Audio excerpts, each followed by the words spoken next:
our space. Certainly, they are on a mission for sure to really not only own global travel, but to really just own anything that they associate with being fun. All we need is just love.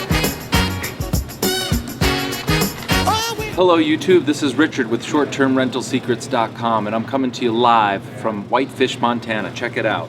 Absolutely spectacular weather and conditions here, and I'm skiing, and I'm also looking to make an investment in a future short-term rental.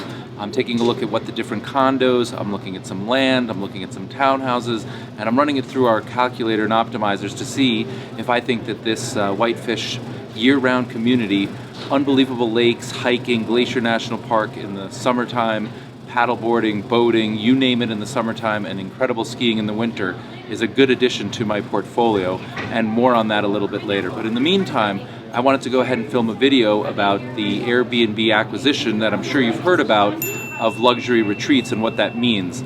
Since I'm here on vacation and taking a look at this investment opportunity, and I won't be back in New York until Friday to film with Charles, I wanted to take the time while I'm here to film something to keep the entire YouTube audience of short-term rentals up to date and abreast with the latest breaking news. So, here are my thoughts on acquisitions. As you probably know, I was a hedge funder, and I've been involved in a lot of acquisitions and takeovers, both companies that we've purchased and also companies that have acquired us. And it's never that easy from a culture perspective. It makes a lot of sense from a financial perspective, and on paper it looks great. But Airbnb is so large, and luxury retreats, I think it's about a $150 million company to Airbnb's $3 billion, is so much smaller that I think overall they should be able to bring economies of scale and efficiencies and the culture together. So I think that that'll work really well. I think what's more interesting is, why would such a big company, Airbnb, look to acquire such a smaller company?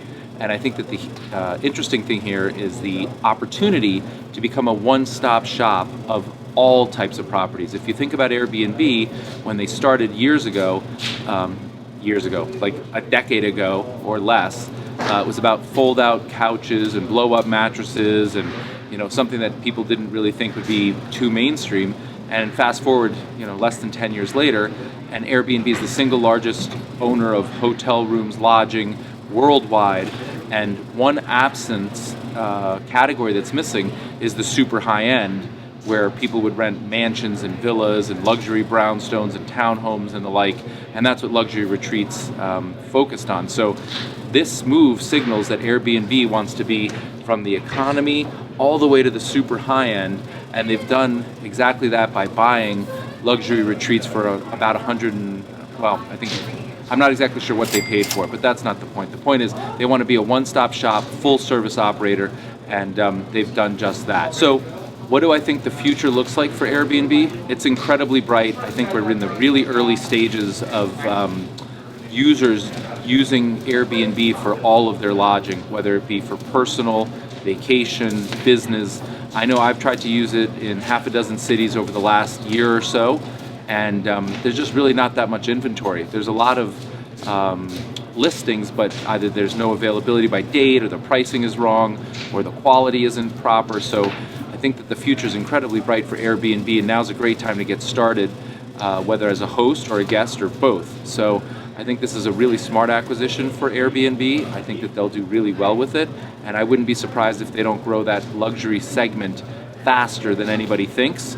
And with their economies and their size and their scale, I think that it could be a hugely profitable portion of the Airbnb business. In fact, there's a competitor to luxury retreats called One Fine Stay, which I'm intimately familiar with. I've listed some of my properties with them in the past, and I can't believe how much demand they have for high-end homes that are $2,000 a night, $3,000 a night, $4,000 a night, and higher.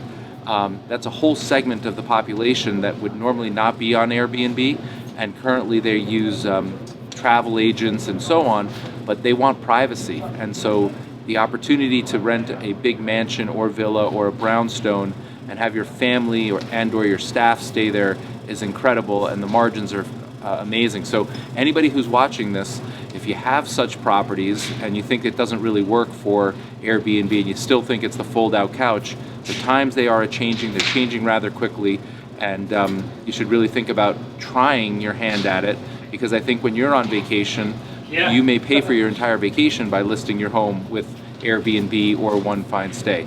I know firsthand I'm doing exactly that.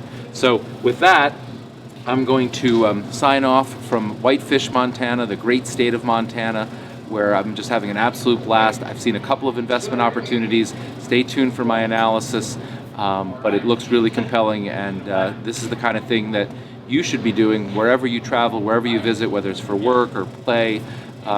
Take a minute, take a look at some listings, meet with a broker, tour a couple of options, and start to develop a framework and a methodology which will help you with to make a decision whether this is a good opportunity for you to add to your investment portfolio. Thanks so very much for your interest and attention, and please go ahead and subscribe. It's in the link, and stay tuned for more content coming to you soon. Again, this is Richard signing off. Have a great day. Take care.